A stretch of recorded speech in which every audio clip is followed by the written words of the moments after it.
आजकल सब online shopping करना काफी पसंद करते हैं। चाहे कपड़े हो या अन्य कोई सामान, सब घर बैठे ही ऑनलाइन मिल जाता है।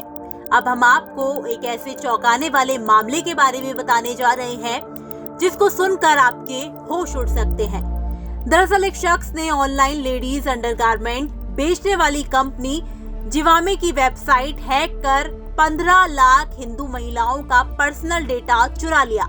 इसमें उनके mobile number, address, birth date, email ID और अंडरगारमेंट की साइज तक शामिल है। ये डेटा केवल जयपुर, जोधपुर या राजस्थान की महिलाओं का नहीं बल्कि पूरे देश भर की महिलाओं का है। इस सनसनीखेज वारदात को अंजाम दिया है उदयपुर में बैठे हुए एक युवक संजय सोनी ने। उसने अपने हैकर साथियों के साथ मिलकर न केवल डेटा चुराया बल्कि लगातार कंपनी को डेटा की एवज में पैसे देने के लिए ब्लैकमेल कर रहा था। सबसे चौंकाने वाली बात तो ये है कि हैकर ने खुद इन डेटा के स्क्रीनशॉट ट्विटर पर डाले हैं और दावा किया कि किसी ने भारतीय हिंदू महिलाओं के डेटा चुराकर मुस्लिम कंट्री को बेच दिए हैं। ट्वीट में हैकर हिंदू महिलाओं को सतर्क रहने की नसीहत भी दे रहा है, लेकिन इसी दौरान हैकर 2 गलतियां कर बैठा, जिसके बाद सुराग मिलते ही राजस्थान एसओजी ने हैकर को दबोच लिया। संजय सोनी का ट्विटर पर साइबर हंट्स के नाम से अकाउंट है। अगर आप इस अकाउंट को देखेंगे तो पाएंगे कि संजय अपने आप को सनातनी बताता है। पहले ये ट्वीट देखिए जो 16 मई को किया गया था, जिसमें संजय ने जिवामी को टैग करते हुए लिखा कि आपने 15 लाख हिंदू लड़कियों की डिटेल से समझौता किया है, जिसमें उनके नाम, मोबाइल नंबर, प्रोफेशन, पता और उनके ऑनलाइन ऑर्डर की डिटेल शामिल है। ये सभी डिटेल पहले ही मुसलमानों को साझा कर दिए गए हैं। क्या आप चाहते हैं कि आपके असुरक्षित सर्वर के कारण हिंदू लड़कियां प्रभावित हो? मेरे सभी वकील दोस्त इस कंपनी पर मुकदमा करें। इसने हिंदू लड़कियों के पर्सनल डेटा से कॉम्प्रोमाइज किया है। सबूत के तौर पर कुछ सैंपल पोस्ट कर रहा हूँ।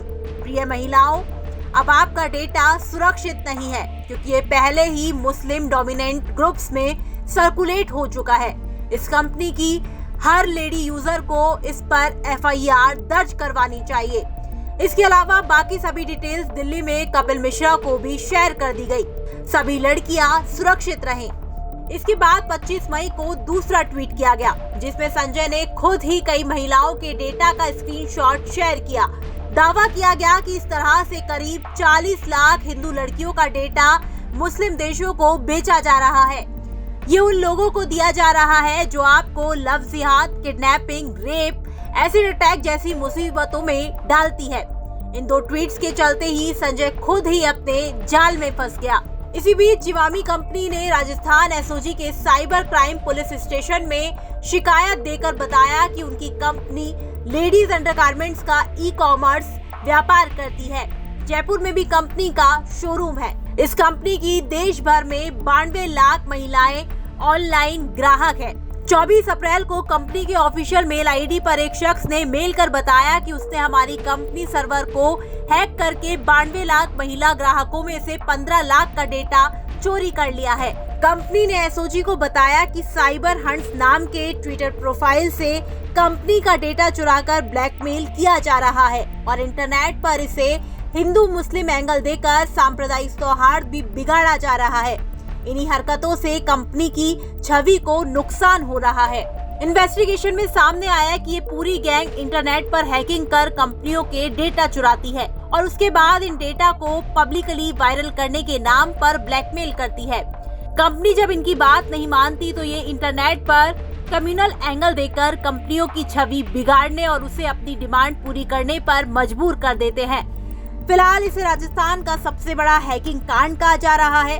आपका इसे लेकर क्या कुछ कहना है? कमेंट बॉक्स में हमें अपनी राय बता सकते हैं। ब्यूरो रिपोर्ट, राजस्थान तक।